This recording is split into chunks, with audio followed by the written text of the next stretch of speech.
How did Tony Elumelu become filthy rich? Tony Elumelu is a Nigerian economist and banker who is the founder of the Tony Elumelu Foundation. This is a look at his rise from banking mogul to philanthropist. This will be inspiring. We dug deep into the pages of Forbes, African Leadership and Business Elites Africa, to paint a complete picture of his rise from humble beginnings to his becoming one of Africa's richest and most influential business leaders. Tag along with us to know what his estimated net worth is, which we will be revealing at the tail end of this video. What did his early career look like? Toe, as he is fondly called by his close friends and associates, bagged a Bachelor of Science degree in economics at Ambrose Alley University. He then continued on to get a Master of Science degree, also in economics, at the University of Lagos. Not satisfied with just a master's degree, he enrolled for an advanced management program at the Harvard Business School. Before starting a career as a copier salesman, he worked as a Youth Corps member in Union Bank, Nigeria's veteran bank, during his National Youth Service Corps stint in 1985. He then worked at Allstate's Trust Bank, starting off as an entry-level analyst. Within a year, through hard work, he became the youngest branch manager at age 27. It was in 1997 that he came into the limelight after he led a small group of investors to take over Crystal Bank, a small, floundering commercial bank in Lagos. The bank was later on renamed to Standard Trust Bank. Within a few years, he turned it to a profitable institution. In 2005, he led one of the largest mergers in the history of the sub-Saharan African banking sector by acquiring United Bank of Africa and merging it with Standard Trust Bank. At the age of 34, he became a bank chief executive, one of the youngest in the industry, as the group managing director of the merged company. He turned the single-country banking group into a pan-African bank, having subsidiaries not only in 20 African countries, but also in France, the US, the UK, and the United Arab Emirates. It is the only African bank with $2 billion market capitalization, $23 billion in assets, and over 10,000 employees that enjoys a commercial deposit-taking presence in the US. He retired from the United Bank of Africa in 2010 after a directive from the Central Bank of Nigeria limiting the tenure of bank chiefs to 10 years. He is currently its chairman of the board. How much did his term as a bank director eventually contribute to his current net worth? Continue on to find out the answer. What did he engage in after his retirement? The first thing he did after his retirement in 2010 was to establish Heirs Holdings, a family-owned investment holding company. The company is committed to improving African lives and transforming Africa through long-term investments in strategic African economic sectors, including financial services, hospitality, power, energy, technology, and healthcare. There are a number of businesses owned wholly or partially by Tony through this holding company. First, there is Heirs Oil and Gas, an upstream oil and gas company which he founded. The company is committed to create resource-based added value on the African continent. Among the company's assets is Nigerian oil block OML-17, which has a production capacity of 50,000 oil barrels per day, with proved and probable reserves of 1.2 billion barrels. It also has an additional 1 billion oil barrels resources for potential exploration. Through the company, he holds a controlling interest in Transnational Corporation, a conglomerate with diversified business interests in power, hospitality, and energy. Led by Tony's unwavering vision, Africa Prudential focuses on digital transformation, empowering African businesses to thrive in the digital area. The company is a leader in share registration and digital solutions. Part of Tony's ever-expanding conglomerate, Heirs Insurance and Heirs Life Insurance, offer streamed insurance solutions through the creation of responsive financial products.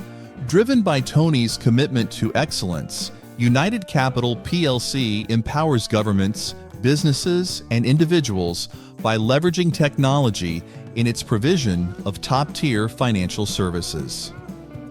Then there is the investee company, Afriland Properties Inc., standing at the forefront of real estate innovation, adapting Tony's holistic approach to real estate anchored in Afrocapitalism. It seeks to create employment, prosperity, and social wealth across the continent. Afrocapitalism is a theory centering on the African economy being fixed by the private sector through long-term investments that create economic prosperity and social wealth. Afriland Properties recently unveiled 13 luxury apartments in Ikoyi, Lagos, aimed to address African housing needs across income levels. Named The Residences, the development comprises 2-bedroom and 3-bedroom units with a 4-bedroom penthouse. Also in 2010, he set up a nonprofit organization in the guise of the Tony Elumelu Foundation, designed for the assistance of African entrepreneurs in being groomed into private sector leaders. The foundation committed $100 million to fund a 10-year program of mentoring and training African entrepreneurs. So far, it has successfully trained and mentored over 15,847 young Africans across all 54 African countries. It has likewise embarked on TEF Connect, a digital networking platform that has provided capacity-building support, advisory, and market linkages to over 1 million Africans so far. He is also the chairman of the board of Transcorp, Nigeria's largest conglomerate, with subsidiaries including Transcorp Power, one of Nigeria's leading electricity producers, and Transcorp Hotels plc, Nigeria's foremost hospitality brand. The National Council on Privatization handed over the full ownership of Transcorp Hotels to Tony in 2021. He likewise has a minority stake in MTN Nigeria, a mobile telecom firm. Tony is notable for his passion and contribution to entrepreneurship with the ultimate goal of nurturing young people. He has made his mark in the business and economic sphere as one of Africa's business moguls. It's now time to know what his net worth is and what his net worth has afforded him to privately own. What are the most expensive items he personally owns? He joined the League of Private Jet Owners in 2015 by acquiring a Dassault Falcon 7X private jet.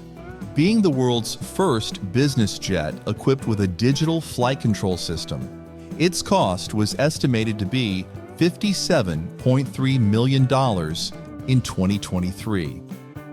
A long-range cabin powered by Pratt & Whitney Canada PW 307A turbofans, it can accommodate 3 crew members and 19 passengers. While his garage is filled with exotic cars, his over 12 years old Range Rover Vogue remains to be his favorite. Described as one of the most luxurious British SUVs, it is common to most billionaires and millionaires as well. Another expensive car lounging in his garage is a Mercedes-Benz S-Class, ranked as the world's best-selling luxury sedan. Its rear seat setup features a superior entertainment system with premium sound systems, additional legroom, a cold box, and massage functions. As far as his home is concerned, he owns a mansion in Ikoyi, Lagos, housing a White Lion statue. Its features include a well-spaced library, a swimming pool, a large kitchen, a playground, a living room, and a private office. A collector of contemporary African art, his personal collection is said to be worth millions of dollars. One of notable pieces in his collection is a sculpture he commissioned from Peju Alatis, a Nigerian artist and a fellow at the National Museum of African Art. The price of her work varies depending on the artwork's medium and size. Per Forbes' estimates, Tony has a net worth of $700 million. He made his fortune in the banking sector before branching out to other fields as an investor. His 3 primary investments are the United Bank of Africa, Heirs Holdings, and Transcorp plc. Tony has established himself as a prominent Nigerian banker and economist as well as philanthropist. For more exclusive features on the life of the rich and famous, become a regular subscriber to our channel.